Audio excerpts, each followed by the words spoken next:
बताते हैं पहली खबर और इसका मतलब क्या है।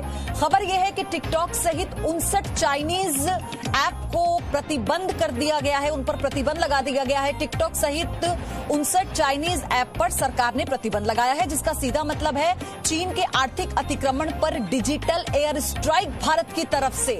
ये बहुत बड़ा कदम, बहुत बड़ी शुरुआत, और इसका मतलब ये है, लगातार आपके सामने है जी न्यूज पर, चीन के आर्थिक अतिक्रमण पर डिजिटल एयर स्ट्राइक है भारत की। आपको याद होगा पाकिस्तान पर पहले सर्जिकल स्ट्राइक, एयर स्ट्राइक, और ये अब डिजिटल एयर स्ट्राइक चीन पर भारत की तरफ से की गई है। तो ये खबर अपने आप में बहुत महत्वपूर्ण है, जिसकी हर एक डिटेल हम आप तक पहुंचा रहे हैं। भारत चीन विवाद की सबसे बड़ी और महत्वपूर्ण खबर यह है कि भारत ने चीन पर डिजिटल एयर स्ट्राइक कर दी है। जी हां, भारत ने चीन के करीब 59 मोबाइल फोन एप्लीकेशंस को बैन करने का फैसला किया है। प्रधानमंत्री नरेंद्र मोदी ने चीन पर डिजिटल एयर स्ट्राइक कर उसके आर्थिक अतिक्रमण की कमर तोड़कर रख दी है।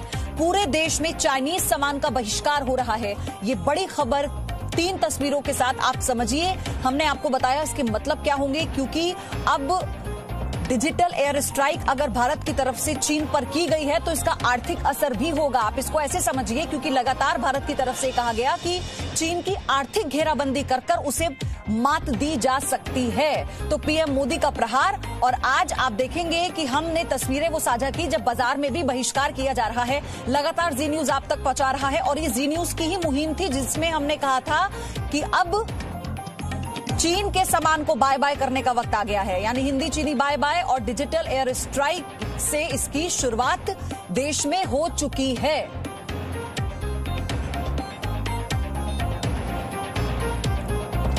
तो लद्दाख में नियंत्रण रेखा पर जारी भारी तनाव को दूर करने के लिए भारत और चीन की सेनाओं के बीच आज लेफ्टिनेंट जनरल स्तर की एक और कोर बातचीत होगी, और इस बातचीत में ठीक पहले भारत ने ऐतिहासिक कदम उठाते हुए टिकटॉक, यूसी ब्राउजर और कई ऐसे ऐप हैं जिन पर प्रतिबंध लगा दिया है।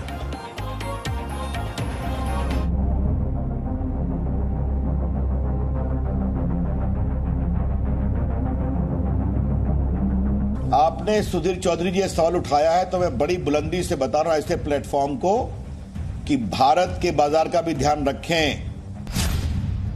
पहले सीमा के मोर्चे पर चीन को करारा जवाब, और अब आर्थिक मोर्चे पर चीन को तगड़ी चोट। भारत ने बंद किए चीन के 59 मोबाइल ऐप्स। लद्दाख में सीमा विवाद के बाद भारत और चीन के रिश्ते बिगड़े हैं। उसके बाद चीन के खिलाफ भारत ने सबसे बड़ी कार्रवाई की है। भारत ने चीन के 59 मोबाइल फोन्स एप्लीकेशंस को बैन कर दिया है। भारत सरकार ने चीन के जिन ऐप्स पर बैन लगाया है उसमें TikTok, CamScanner, SHAREit, Helo, Vigo Video, UC Browser, Club Factory, Mi Video Call, Xiaomi, Viva Video, WeChat और यूसी न्यूज जैसे मशहूर ऐप्स शामिल हैं। इन ऐप्स के ब्लॉक होने का मतलब है कि अब भारतीय यूजर्स इन ऐप्स का इस्तेमाल नहीं कर पाएंगे। भारत ने चीन सहित पूरी दुनिया को स्पष्ट संदेश दे दिया है कि अगर कोई देश भारत की तरफ आंख उठाकर भी देखेगा तो उसे दुनिया के इस सबसे बड़े बाजार का हिस्सा नहीं बनने दिया जाएगा।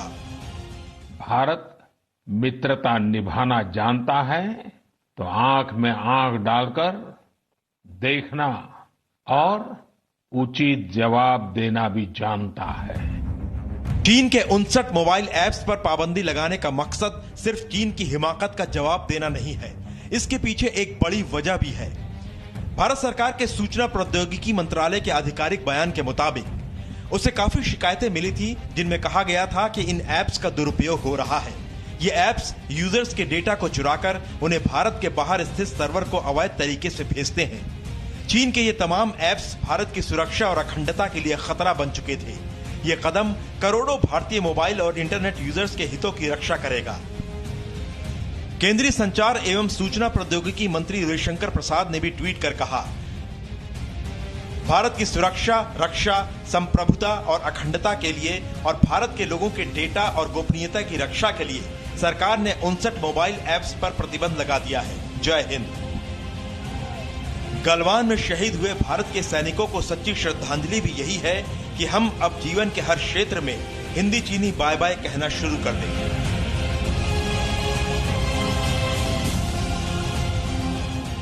हमारा हर प्रयास इसी दिशा में होना चाहिए, जिससे सीमाओं की रक्षा के लिए देश की ताकत बढ़े, देश और अधिक सक्षम बने, देश आत्मनिर्भर बने। यही हमारे शहीदों को सच्ची श्रद्धांजलि भी होगी। चीन के ये ऐप्स भारत के लोगों के दिमाग को चीन का वैचारिक उपनिवेश बना रहे थे। इसलिए भारत ने चीन की इस सॉफ्ट पावर पर एक अभूतपूर्व डिजिटल एयर स्ट्राइक की है। भारत में टिकटॉक स्टार्स भी ऐप्स को बैन करने का स्वागत कर रहे हैं। ये सब चीजों को जड़ से निकालना बहुत जरूरी था और ये हमारे गवर्नमेंट के हाथ में था, तो हमारे गवर्नमेंट ने इसको बैन करके बहुत ही अच्छा स्टेप लिया है and I totally stand by it. अब युद्ध जीतने के लिए परमाणु बम या मिसाइलों की जरूरत नहीं है, बल्कि आर्थिक प्रतिबंध के जरिए भी किसी भी देश को घुटने टेकने पर मजबूर किया जा सकता है।